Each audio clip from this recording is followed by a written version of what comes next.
Assalamualaikum warahmatullahi wabarakatuh. Nama saya Vira Fitriani, NIM 171230604. Mata kuliah Rekayasa Perangkat Lunak 3. Baiklah, langsung saja saya akan membaca materi yang akan saya bawakan, yaitu pada dasarnya memperlihatkan objek-objek yang dimanipulasi oleh perangkat lunak, memperlihatkan operasi yang akan diterapkan pada objek-objek untuk menghasilkan imbas tertentu pada manipulasi objek, memperlihatkan relasi-relasi antara objek, serta memperlihatkan kolaborasi yang terjadi di antara kelas yang didefinisikan. Menentukan atribut. Atribut mendefinisikan kelas yang telah dipilih untuk dimasukkan dalam model, yaitu order masuk ke nama, placement date, delivery date, order number itu masuk ke atribut, calculate total, calculate taxes yaitu operasi. Spesifikasi kebutuhan perangkat lunak. Atribut merupakan suatu yang mendefinisikan kelas, yaitu mengklarifikasikan makna suatu kelas dalam konteks ruang permasalahan yang telah kita ketahui sebelumnya. Untuk mengembangkan sejumlah atribut yang bermakna untuk kelas analisis, maka perlu dipelajari terlebih dahulu masing-masing askes dan memilih suatu yang cukup beralasan untuk memiliki suatu kelas. Sebuah kelas mungkin memiliki beberapa atribut. Atribut mempresentasikan beberapa properti dari sesuatu yang dimodelkan. Desi Kelas Diagram 2018. Mengidentifikasi operasi. Operasi pada dasarnya mengidentifikasi perilaku suatu objek. Secara umum, operasi dapat dikategorikan menjadi 4, yaitu operasi yang melakukan manipulasi data dengan cara tertentu, misalnya menambah, menghapus, melakukan performatan ulang, atau memilih. Kedua, operasi yang melaksanakan komputasi. Ketiga, operasi yang mencoba menjawab tentang keadaan state suatu objek. Keempat, operasi yang melakukan pemantauan terhadap suatu objek dengan maksud melakukan pengendalian atau objek yang bersangkutan. Pemodelan CRC, Class Responsibility Collaborator. Pemodelan CRC menyediakan cara untuk mengidentifikasi dan mengorganisasikan kelas yang relevan untuk sistem atau relevan untuk menspesifikasi kebutuhan produk. Menurut Amler dalam Roger S. Pressman 2012 mengemukakan bahwa suatu model CRC merupakan kumpulan kartu yang masing-masing mempresentasikan kelas. Kartu CRC terbagi menjadi 3 bagian, yaitu nama kelas, mendaftar tanggung jawab kelas, mendaftar kolaboratornya. Selanjutnya, perkenalkan, nama saya Feni Reski Maharani, NIM 171230603. 1. Unidirectional Association dan Bidirectional Association. Seperti supir ke taksi. Objek supir memiliki unidirectional association dengan objek taksi. Relasi unidireksional di atas memungkinkan objek supir untuk memanggil properti dari objek taksi. Namun tidak berlaku sebaliknya. Objek pesawat tidak dapat mengakses properti dari objek supir. Kedua, bidirectional, seperti supir ke taksi. Objek supir dapat memanggil properti yang dimiliki oleh objek taksi. Begitu juga sebaliknya, objek taksi dapat memanggil properti dari objek supir. Hubungan association mempunyai 2 titik. Salah satu titik bisa memiliki label untuk penjelasan association tersebut. Kemudian B, aggregation. Aggregation merupakan bentuk khusus dari asosiasi di mana induk terhubung dengan bagian-bagiannya. Aggregation mempresentasikan relasi khas A, artinya sebuah kelas memiliki atau terdiri dari bagian yang lebih kecil dalam UML. Relasi agregasi digambarkan dengan open diamond pada sisi yang menyatakan induk atau whole. Kemudian multiplicity. Multiplicity menentukan atau mendefinisikan banyak objek yang terhubung dalam suatu relasi.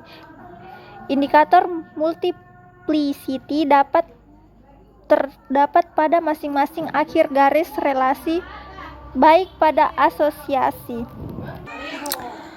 Multiplicity dari suatu titik asosiasi adalah angka kemungkinan bagian dari hubungan kelas dengan single instance atau bagian pada titik yang lain, seperti gambar berikut. Nah, berikut ini tabel multiplicity. Kemudian dependensi. Dependensi merupakan sebuah relasi yang menyebutkan bahwa perubahan pada suatu kelas maka akan mempengaruhi kelas lain yang menggunakannya, tetapi tidak berlaku sebaliknya. Pada umumnya, relasi dependensi dalam konteks kelas diagram digunakan apabila terdapat suatu kelas yang menggunakan kelas lain sebagai argumen dari sebuah metode. Nah, seperti ini contohnya. Kemudian, inheritance. Inheritance merupakan salah satu karakteristik dalam pemrograman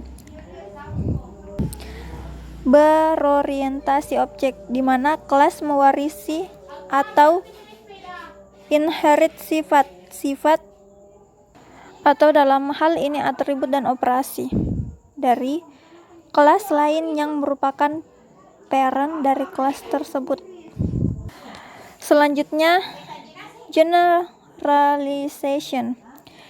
Generalization merupakan relasi antar kelas dengan makan generalisasi spesialisasi atau sering disebut umum khusus.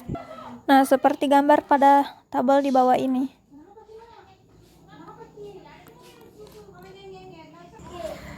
Nah, kelas diagram menggambarkan struktur dan deskripsi kelas, package dan objek beserta hubungan satu sama lain seperti containment, pewarisan, asosial, dan lain-lain. Baiklah, saya melanjutkan materi. Nama saya Ega Asrinur, NIM 171230534. Pemodelan berorientasi aliran. Meskipun DFD data flow diagram serta diagram-diagram dan informasi-informasi yang terkait bukan bagian dari UML pada dasarnya, tetapi dapat digunakan untuk melengkapi diagram-diagram UML dan menyediakan wawasan tambahan yang berkaitan dengan kebutuhan-kebutuhan DNA aliran-aliran data yang terjadi pada sistem. DFD berikutnya merupakan penghalus dari diagram konteks yang memberikan gambaran yang semakin rinci dari diagram konteks. Dalam hal ini akan berlanjut ke perangkat-perangkat selanjutnya. 1. Membuat model aliran data flow diagram. A. Komponen data flow diagram seperti digambar. Yang pertama, terminator. Terminator mewakili entitas eksternal yang berkomunikasi dengan sistem yang sedang dikembangkan. 2. Proses. Komponen proses menggambarkan bagian dari sistem yang mentransformasikan input menjadi output. Yang ketiga, data store. Komponen data store digunakan untuk membuat model sekumpulan paket data dan diberi nama dengan kata benda jamak. 4. Data flow atau alur data. Suatu data flow digambarkan dengan anak panah yang menunjukkan arah menuju ke dan keluar dari suatu proses. B. Bentuk data flow diagram. Terkait dua bentuk DFD, yaitu diagram alur data fisik DADF dan diagram alur data logik DADL. DADF digunakan untuk menggambarkan sistem yang ada atau sistem yang lama, sedang DADL digunakan untuk menggambarkan sistem yang baru atau usulan. C. Penggambaran DFD. Secara garis besar, langkah untuk membuat DFD sebagai berikut. 1. Identifikasi terlebih dahulu semua entitas luar yang terlibat di sistem. 2. Identifikasi semua input dan output yang terlibat dengan entitas. 3. Membuat diagram konteks. Diagram ini adalah diagram level tertinggi dari DFD yang menggambar hubungan sistem dengan lingkungan lainnya. Cara membuat diagram konteks. Tentukan nama sistemnya, tentukan batasan sistemnya, tentukan terminator apa saja yang ada di dalam sistem, tentukan apa yang diterima atau diberikan terminator dari atau ke sistem. Gambarkan diagram konteks. 4. Membuat diagram level 0. Diagram ini adalah dekomposisi dari diagram konteks. Cara membuat diagram level 0, tentukan proses utama yang ada pada sistem, tentukan apa yang ada diberikan atau diterima masing-masing proses atau dari sistem sambil memperhatikan konsep keseimbangan. Apabila diperlukan, munculkan data store master sebagai sumber atau tujuan alur data. Gambar diagram level 0. 5. Membuat diagram level 1. Diagram ini membuat dekomposisi dari diagram level 0.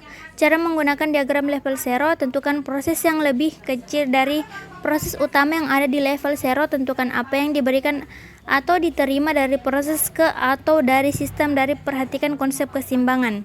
Apabila diperlukan, muncul data store transaksi sebagai sumber maupun tujuan alur data.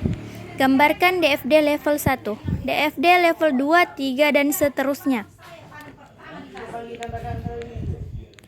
2. Model data. Jika kebutuhan perangkat lunak yang mencakup di dalamnya, kebutuhan untuk memperluas dan bersinggungan dengan basis data, atau jika struktur data yang kompleks harus dibentuk dan dimanipulasi, tim perangkat lunak dapat digunakan pemodelan data.